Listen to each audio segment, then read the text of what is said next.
People think good work speaks for itself, but the truth is work that is seen, understood, and remembered, it always wins. There's an old farming story that I like to call the black cat theory, and it explains why the world often rewards the loud hunter more than the silent genius. There was a farmer with a rat problem. The rats were everywhere, eating the grain, ruining his harvest, running across the floor at night. The farmer was fed up, so he bought a white cat. The white cat was incredible. It was quiet, it was efficient, it was deadly.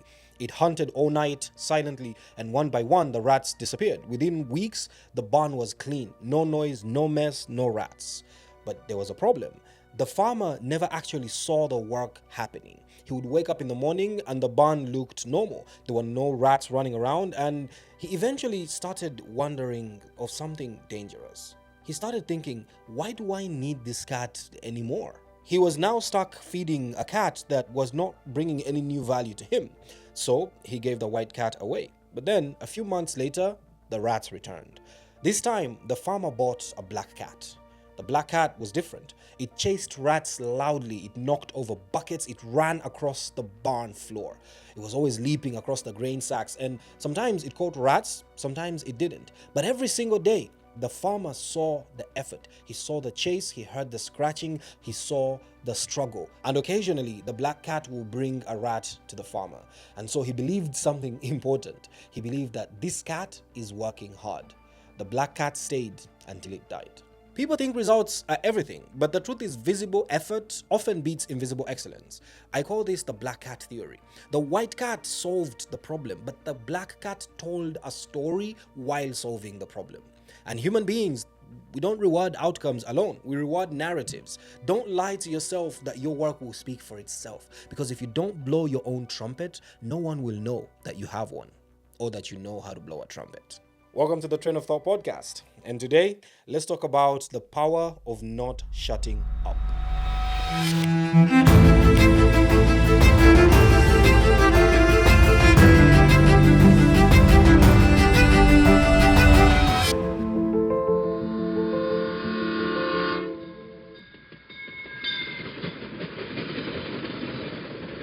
And I'll tell you what I won't shut up about. The fact that I am hoping by now you have liked, subscribed, or you can share and comment on this video. It helps this channel grow a lot, and I'm hoping you have done that. If you haven't, I'm not going to shut up about it. Let's keep it moving. The lie of letting your work speak for itself. You're probably wondering, am I saying that skills don't matter? Skills matter, but here's the interesting part. History is full of people whose work changed the world, and yet their names barely survived history. Not because they lacked brilliance, but because someone else told a better story.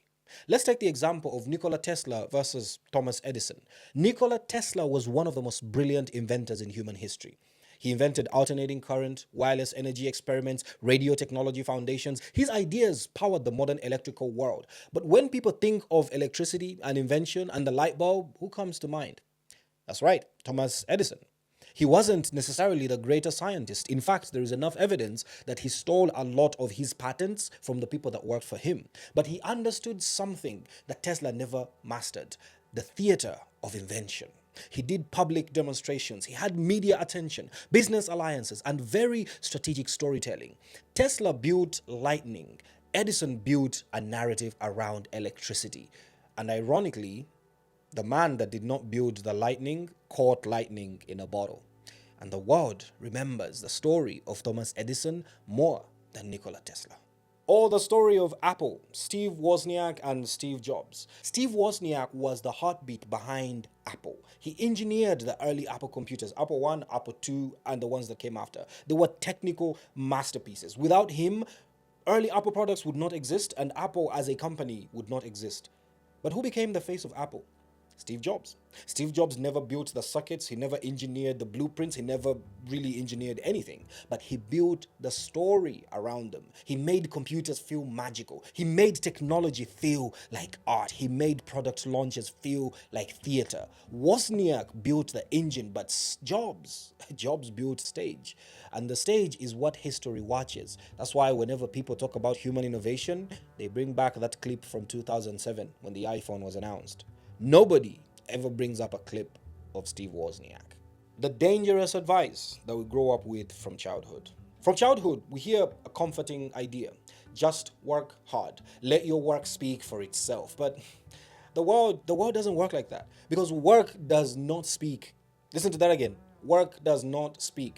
People speak, stories speak, visibility speaks. Your ideas can be brilliant, but if nobody sees the chase, hears the struggle, or understands the value, you become the white cat. You're efficient, but you're invisible. And if you're invisible, you're replaceable. The science behind this phenomenon: it is not just a sociological issue. There is actually enough science to back why humans must always expose themselves and show off what they're doing. The first one is called the effort heuristic.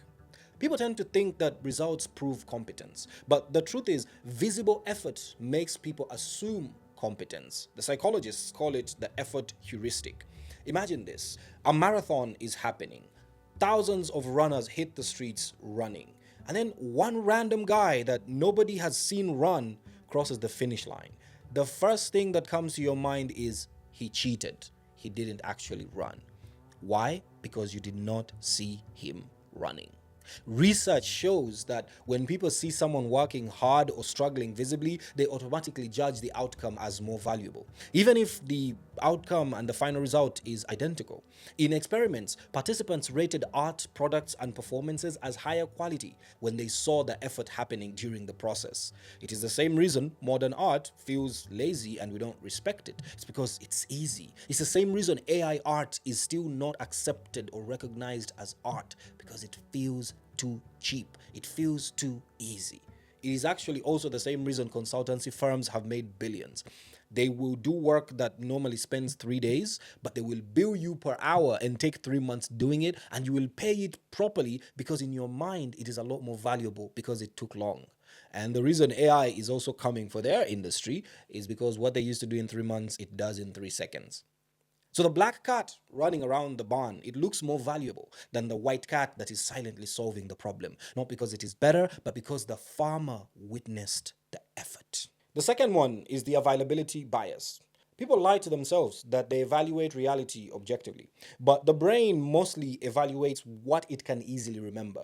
This is called the availability bias. If something is visible, dramatic, or repeated, the brain assumes that it must be important. This is why loud politicians win attention, why charismatic founders get funding even if they're raising money for the dumbest projects. It is why the person talking about their work often gets more credit than the person that is quietly but actually doing the work. The black cat creates memories while the white cat creates results. And the human brain will trust memories a lot more than visible outcomes.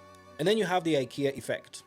People also think that value comes from the finished product, but psychology shows that value often comes from the effort. This phenomenon is called the IKEA effect. Researchers found that people value furniture they assembled themselves more than identical furniture that is already built. The reason is because the effort creates a sense of earned value, even if you're doing IKEA's work for them. In work and in business, the same principle appears. When people see process, the building, the iterations, the hustle, they assign more worth to the outcome. The black cat's chaos becomes the proof of its value, even if its net contribution was less than that of the white cat. And then we have the signaling theory. People also think that competence should speak quietly. But unless you're British or Norwegian, that actually doesn't work. Evolution trained humans to rely on signals. In biology and economics, this is known as the signaling theory.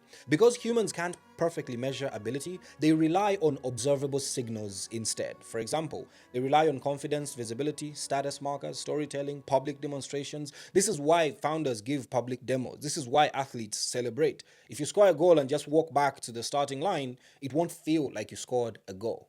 It is also why scientists publish their work aside from being fact-checked. That signal tells the world that this is something valuable that you need to pay attention to.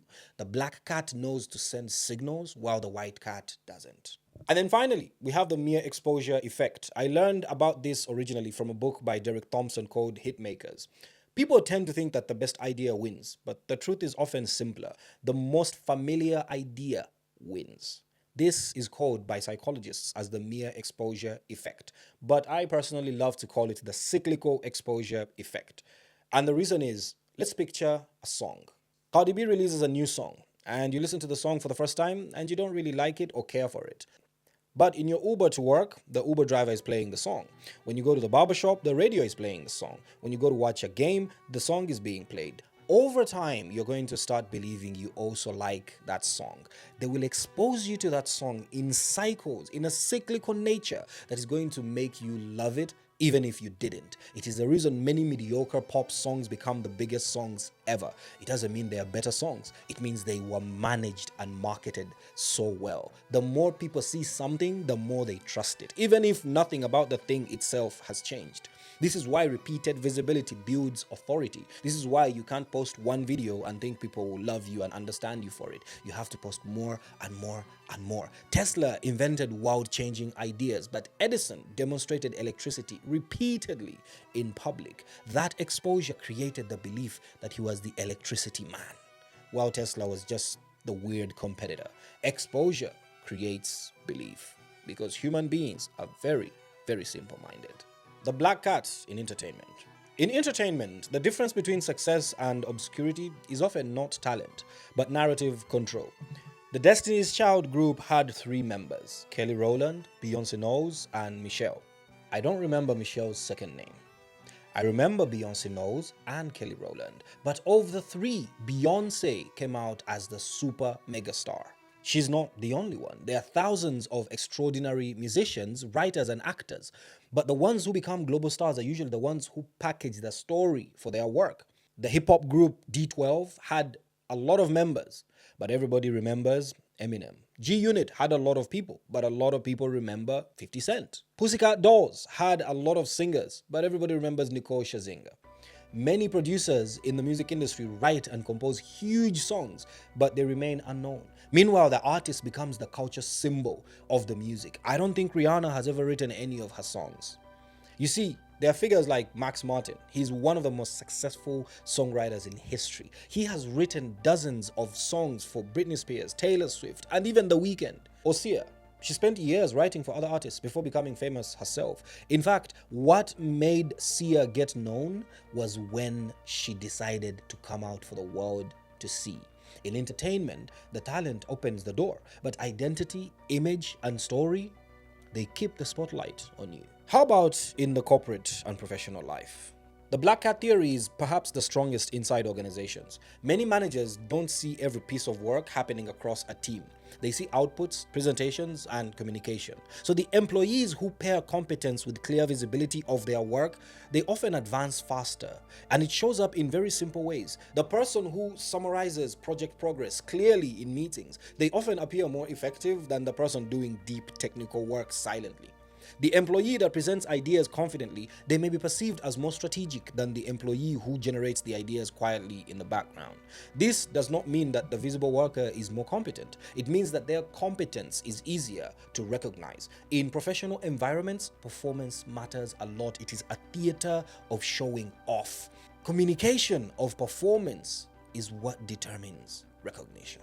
The real pattern across entertainment, sports, and corporate life is it's the same rule and it keeps repeating itself. Talent creates value, but visibility converts value into reward. The white cat solves the problem. The black cat makes sure everyone sees the hunt. And in professional spaces, the people who master both, those are the ones that rise. The real lesson of the black hat theory is not to fake effort. It is to frame your work so people understand its value. Show the process, tell the story, share the journey, because people don't just invest in results, they invest in perception. The world is not a scoreboard, it is a stage. If the white cat solves the problem silently, it gets forgotten. If the black cat shows the hunt, it keeps its place. And here's the uncomfortable truth. Brilliance alone will never be enough. You must also learn how to be seen hunting. My name is Hertz Fauzan, and I've been your loyal conductor on the train of thought. This episode is directed by Latifa and edited by Akura and Zaidan, and produced by Wole Ogidon. With many thanks to the Train of Thought team. From all of us to you, I'll see you in the next train.